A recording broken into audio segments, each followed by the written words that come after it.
My fellow Americans, I'm coming before you tonight about the Korean airline massacre, the attack by the Soviet Union against 269 innocent men, women, and children aboard an unarmed Korean passenger plane. This crime against humanity must never be forgotten, here or throughout the world.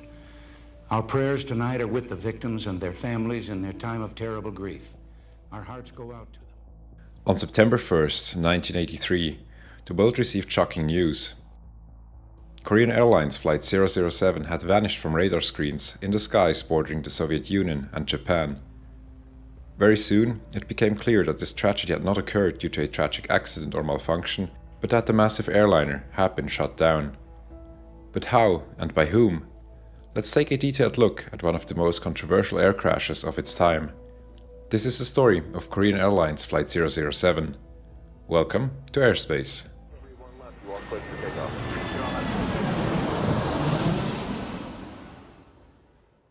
On August 31st, 1983, Korean Airlines Flight 007 departed Anchorage International Airport in Alaska for its night flight to Seoul, South Korea.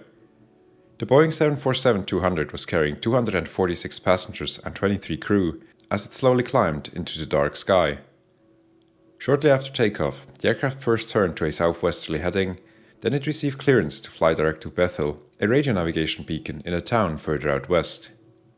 From there, air traffic control cleared the flight to follow airway Romeo 20, which would have taken it out over the Bering Sea and North Pacific Ocean, through airspace controlled by the US and Japan. Back in the 80s, air navigation still heavily relied on the use of radio beacons and inertial navigation systems. Let's take a brief look at how these two work. There are several types of radio beacons, but in a nutshell, these work like lighthouses, but in the radio frequency spectrum. A signal is emitted, and from this signal, aircraft can determine their relative position to this beacon. Often, these are also coupled with a radio signal that allows a receiver to determine its distance from the beacon. This allows a navigator or pilot to determine the aircraft's position quite precisely. The drawback of these beacons is their range limitation. Most of them have a maximum range of about 200 nautical miles, that's 230 statute miles or 370 kilometers. When flying over populated areas, this was usually no problem, since aircraft could just hop from beacon to beacon on their way from A to B. But for flights over the vast ocean, as was the case on Korean Airlines Flight 007, a different navigation technique had to be used. When beacons are not available, inertial navigation was used. These devices work by measuring the acceleration of an object and Earth's gravity. From these values, an inertial navigation computer can compute the speed and position of an aircraft quite accurately. So, let's go back to Korean Airlines Flight 007. After it had departed Anchorage, it was expected to fly to Bethel's navigation beacon, where it would then track along airway Romeo 20. Pilots would usually accomplish this by first using their autopilot in a basic heading mode, where the computers would just keep the plane on a heading the pilot selected. Then, they would switch their navigation systems to VOR, which is the mode that tracks a navigation beacon. Finally, when they were expected to leave the radio range of the navigation beacon, they would switch their tracking mode to INS, which is short for Inertial Navigation System.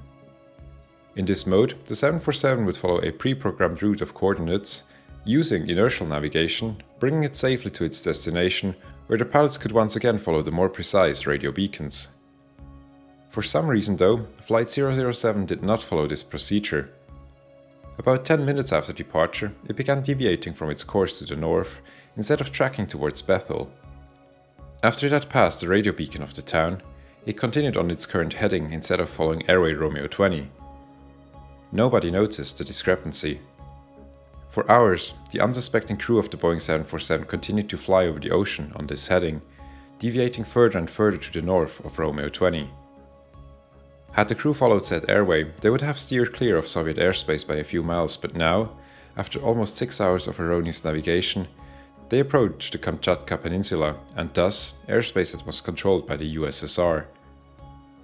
As the aircraft approached the coastline, fighter jets scrambled to intercept the stray airliner. But to the Soviet commander's dismay, ground controls were soon unable to track the Boeing 747, since an Arctic storm had taken out one of their main radars a few days prior. Local officials responsible for repairing the radar had lied to Moscow, falsely reporting that they had successfully fixed the radar, and now it was impossible to track the intruder. Soon, the 4 MiG-23 interceptors found themselves running out of fuel without ever having found the airliner that they had been looking for. The mission was aborted and the jets returned to base. The commander of the Soviet Far East District Air Defense Forces, General Valery Kamensky, was adamant that Korean Airlines Flight 007 was to be destroyed, but only after identifying that it was not a passenger plane. His subordinate, General Anatoly Kornikov, commander of a local airbase, insisted that there was no need to make a positive identification, as the intruder aircraft had already flown over the Kamchatka Peninsula, and no civilian airline crew in their right mind would do so. Over the next hour, Korean Airlines Flight 007 left and eventually re-entered Soviet airspace at the island of Sakhalin. Again, it was planned to intercept a stray aircraft, this time using 3 Su-15 fighters.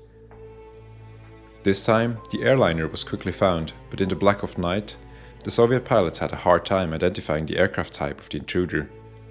One of the pilots fired over 200 warning shots to get the attention of the aircraft, but to no avail.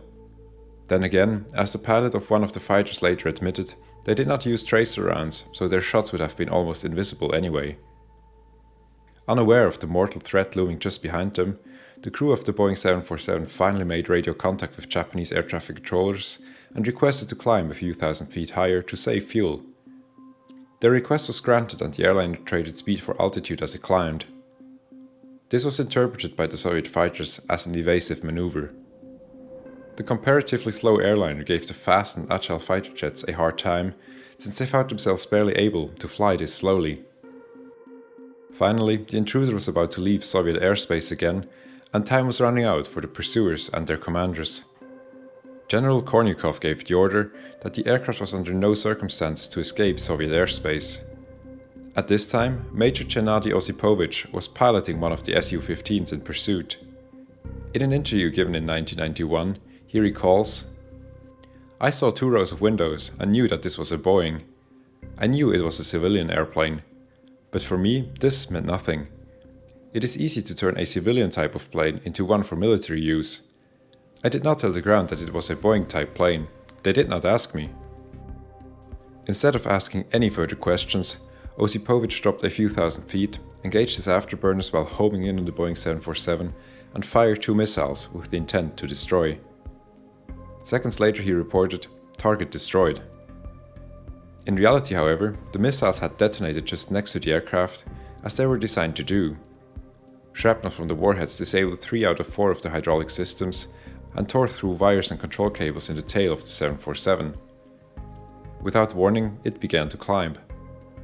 Simultaneously, the cabin was leaking pressurized air from various holes.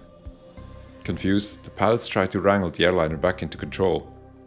They eventually succeeded and brought the plane into a stable descent to about 16,000 feet, where it leveled off for a while, much to the dismay and confusion of the Soviet commanders. But, alas, the Boeing 747 soon suffered severe oscillations and became harder and harder to control. Eventually, it spiraled out of control, broke apart in mid-air, and crashed into the ocean just off the west coast of Sakhalin Island. The ordeal must have been a horrifying experience for the 269 souls on board of Korean Airlines Flight 007. According to an ICAO report, it is highly likely that passengers had remained conscious the entire time. As a result of Cold War tensions, the following search and rescue operations of the Soviet Union were not coordinated with those of the United States, South Korea and Japan. Consequently, no information was shared and each side endeavored to harass or obtain evidence to implicate the other. The flight data recorders were the key pieces of evidence sought by the governments of the USSR and the United States of America, with the United States insisting that an independent observer from the ICAO be present on one of the search vessels in the case that they were found. International boundaries are not well defined on the open sea, leading to numerous confrontations between the large number of opposing naval ships that were assembled in the area. Initially, the Soviet Union denied the shootdown of the Boeing 747, but after the US delivered a presentation before the United Nations Security Council, including intercepted radio calls from the Russian fighters that had shot the aircraft down, there was no further point in denying their involvement. Political tension between the two superpowers only increased thereafter. After the crash, the ICAO, that is the International Civil Aviation Organization, attempted to reconstruct the sequence of events that had led to the shootdown, but found the task difficult since so many pieces of the puzzle were missing. The Soviets stated that no wreckage, body parts or flight recorders had ever been found, so there was not much physical evidence to investigate. Still, the committee determined that most probably a simple error by the crew had been the root cause of their navigational error. As it seems, the crew failed to engage the inertial navigation guidance mode when they passed the Bethel navigation beacon, or that they had attempted to switch it on but were already too far off course for the system to work. This effectively meant that the guidance mode of their 747 remained in heading mode the entire time. Consequently, the flight just tracked along a pre-selected heading instead of following the prescribed airway, bringing it off course by over 160 nautical miles. That's a whopping 184 miles or around 300 kilometers. 9 years later, after the Soviet Union had collapsed and relations between the West and Russia had thawed somewhat, Russian President Boris Yeltsin revealed that both the flight data recorder and the cockpit voice recorder had been found within 2 months after the shootdown. In a gesture of goodwill, he released both to the ICAO so that the official investigation could be completed. Unfortunately, not a lot of new information could be gleaned, and the theory about the navigation error by the crew was confirmed. Still, additional internal Soviet reports revealed a shocking disregard for the passengers of the Boeing 747 by the attackers. Not much thought was spared for the fact that maybe, just maybe, this airliner had entered Soviet airspace by accident and not out of malicious intent. As a consequence of this event, the Reagan administration decided to release the global positioning system to the public just 2 weeks after the accident. This GPS is what you use today in your car, phone and other applications. Up to this date, it had been reserved for military use, but to avoid future navigational disasters like the one of Korean Airlines 007, it was made public. Initially, it delivered an accuracy of about 100 meters, before the Clinton administration finally authorized the use of a much more precise mode, allowing for all the nice things we have today, such as precise car navigation, hiking maps, or even geocaching. Still, many questions surrounding this disaster remain. For one, it's still a mystery what happened to the bodies of the passengers that died on Flight 007. Some body parts were washed ashore on the north shore of Hokkaido, Japan, but that was about it. It is possible that the aircraft hit the water with such force that the aircraft and everything in it disintegrated, but it is unlikely that it did so completely. It is also not completely clear how much the Soviet pilots really knew. Did they know that they were shooting down a civilian airliner, or did they believe that they were targeting a spy plane? Or did they merely not care? I guess only they will know. Thank you very much for watching. If you'd like to support the channel, check out my Patreon, the link is in the description or the comment below. I have many cool benefits for you, such as early and ad-free access, and it is a great way to support the channel.